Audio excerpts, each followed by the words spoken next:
जिसे अन्याय देखकर क्रोध नहीं आता वह कलाकार ही नहीं, मनुष्य भी नहीं। सुप्रभात विद्यार्थियों, हिंदी की कक्षा में पुनः आपका स्वागत है। विद्यार्थियों, अपने पिछले वीडियो में मैंने आपको एक फूल की चाह कविता के चतुर्थ, पंचम और छठा और सातवें पद्यांश के बारे में जानकारी दी थी।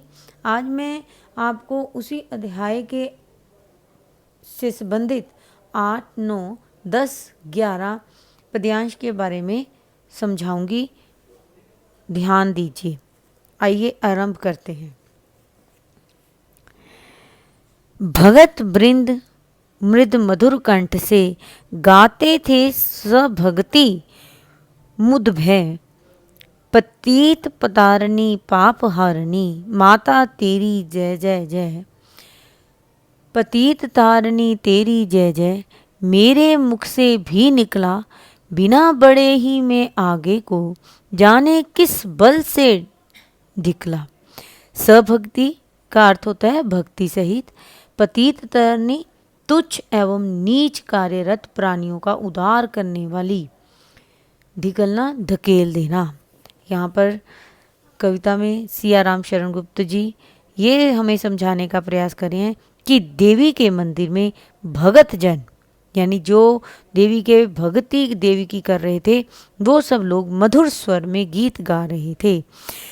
भगत जन खुश होकर भक्ति पूर्वक देवी की वंदना अर्थात स्तुति करते हुए गा रहे थे कि देवी ही पतितों का उद्धार करने वाली है, यानी कि सबका उद्धार करने वाली है, पापों का नाश करने वाली है। ऐसी भगवती की सदा जय हो।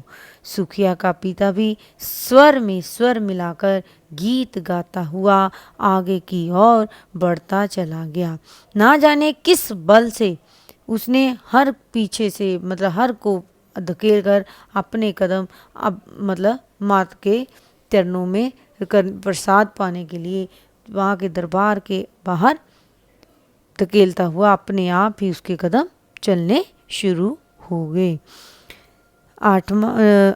9वां, मेरे दीप फूल लेकर वे अम्बा को अर्पित करके, दिया पुजारी ने प्रसाद जब, आगे को अंजलि भर के, भूल गया उसका लेना झट। परम लाभ सा पाकर मैं, सोचा बेटी को माँ के ये, पुण्य पुष्प दे दूं जाकर मैं। अर्पित होता है सब कुछ समर्पण कर देना।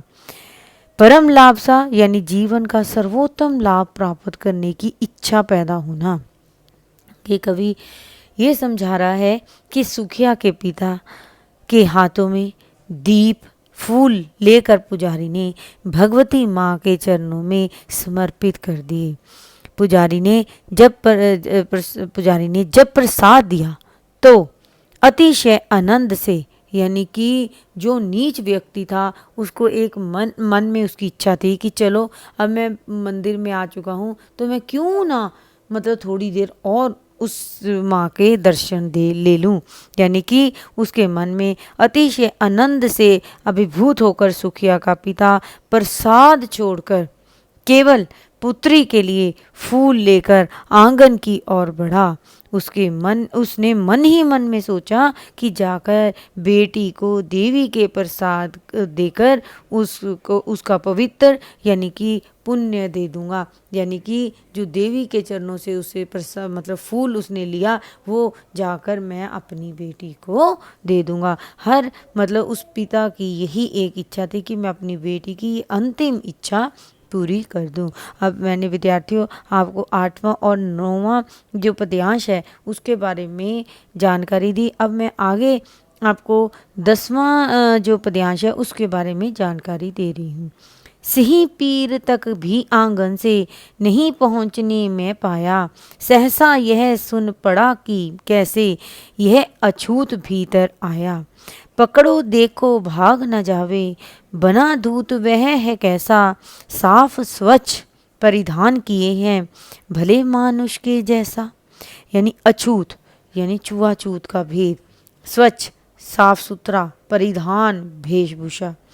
जब कवि कह रहा है कि जब सुखिया का पिता आंगन से होते हुए सिंह द्वार की ओर आगे बढ़ने लगा कि अचानक ही किसी भगत ने उसे पहचान लिया, यानी कि उसने उसे पहचान कर मंदिर में अछूत व्यक्ति के पहुंचने की सूचना चारों तरफ दे दी। उस निहर बेबस पिता को सभी लोगों ने धूर्त कहते हुए पकड़ लिया। बंदी बनाने का प्रस्ताव इसलिए रखा कि उसने स्वच्छ परिधान यानी कि साफ सुथरे कपड़े पहनकर भले इंसानों जैसा आचरण और व्यवहार किया था, यानी कि वो उसने मंदिर में आकर भगवती माँ के दर्शन किए और वहाँ से फूल का प्रसाद भी लिया, लेकिन उसने ये सब चीज़ें धोखे से की हैं। यानी कि एक अछूत व्यक्ति ने मंदिर के पवित्र आंगन में प्रवेश करने का अपराध कर दिया, यानी कि वो बेकार है, यानी कि भले मनुष्यों के जैसा, यानी कि उनके अनुसार सुखिया के पिता ने मंदिर की गरिमा और उसकी यानी पवित्रता को पूरी तरह से नष्ट कर दिया है। यानी कि उसको वो एक नीच जाति से संबंधित है, इसलिए उसका कोई भी अधिकार नहीं था कि वो आकर मंदिर की पवित्रता को भंग कर सके। पापी ने मंदिर में घुसकर किया अनर्थ बड़ा भारी, कुलषित कर दी है मंदिर की चिरकालिक शुचिता सारी।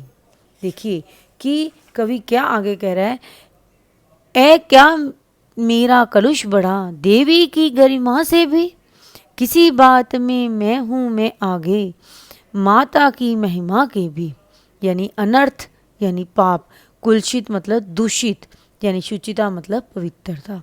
यानी कि कवि यहाँ पर क्या समझा रहा है कि जब ये सुखिया के पिता पर यह दोष लगाया गया कि उसने मंदिर में घुसकर सारी पवित्रता को भंग कर दिया, तो भगत जन कहने लगे इस अछूत ने मंदिर में प्रवेश करके सबसे बड़ा अनर्थ कर दिया है। उसने मंदिर की लंबे समय से चली आ रही जो पवित्रता थी उसको भी भ्रष्ट कर दिया है। उन भक्तों के विचार सुनकर सुखिया का पिता यह सोचने लगा कि उसका अछूत होना पाप है, कि जिसे देवी की महिमा भी दूर नहीं कर सकती है, वह अपने इस अछूत भाव को देवी की महिमा से बढ़कर मानने का विचार करने लगा। अर्थात उसे लगा कि मुझे भी उस देवी माँ ने जन्म दिया है, तो लोग ये क्यों कहते हैं कि मेरे आ जाने से यह जो मंदिर है वो अपवित्र हो गया है। इस तरह के विचारों में पर उसकी किसी ने भी कुछ नहीं सुनी। ठीक है विद्यार्थियों, ये तो आज मैंने आपको अभी एक फूल चाह के सिर्फ 8, 9, 10, 11 संबंधित जो पद्यांश हैं उसके संबंधित जानकारी दी है, उसके अर्थ और उसकी व्याख्या समझाई है कि और आगे अगले वीडियो में मैं आपको 12, 13, 14 ठीक है उसके बारे में जानकारी दूंगी। ठीक है, घर रहें, सुरक्षित रहें। धन्यवाद।